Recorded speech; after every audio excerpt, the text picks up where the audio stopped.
हीरे की खान की कहानी। अफ्रीका महाद्वीप में हीरों की कई खानों की खोज हो चुकी थी, जहां से बहुतायत में हीरे प्राप्त हुए थे। वहां के एक गांव में रहने वाला किसान अक्सर उन लोगों की कहानियां सुना करता था जिन्होंने हीरों की खान खोजकर अच्छे पैसे कमाए और अमीर बन गए। वह भी हीरे की खान खोजकर अमीर बनना चाहता था। एक दिन अमीर बनने के सपने को साकार करने के लिए उसने अपना खेत बेच दिया और हीरों की खान की खोज में निकल पड़ा। अफ्रीका के लगभग सभी स्थान छान मारने के बाद भी उसे हीरों का कुछ पता नहीं चला। समय गुजरने के साथ उसका मनोबल गिरने लगा। उसे अपना अमीर बनने का सपना टूटता दिखाई देने लगा।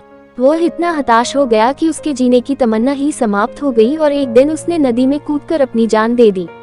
इस दौरान दूसरा किसान, जिसने पहले किसान से उसका खेत खरीदा था, एक दिन उसी खेत के मध्य बहती छोटी नदी पर गया। सहसा उसे नदी के पानी में से इंद्रधनुषी प्रकाश फूटता दिखाई पड़ा। उसने ध्यान से देखा तो पाया कि नदी के किनारे एक पत्थर पर सूर्य की किरणें पड़ने से वह चमक रहा था। किसान ने झुककर वह पत्थर उठा लिया और घर ले आया। वह एक खूबसूरत पत्थर था। उसने सोचा कि यह सजावट के काम आएगा और उसने उसे घर पर ही सजा लिया। कई दिनों तक वह पत्थर उसके घर पर सजा रहा। एक दिन उसके घर उसका एक मित्र आया। उसने जब वह पत्थर देखा तो हैरान रह गया। उसने किसान से पूछा, मित्र, तुम इस पत्थर की कीमत की जानते हो?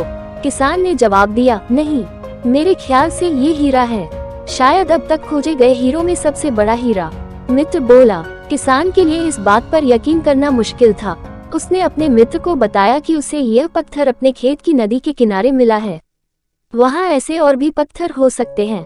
दोनों खेत पहुँचे और वहाँ से कुछ पत्थर नमूने के तौर पर चुन लिए। फिर उन्हें जांच के लिए भेज दिया।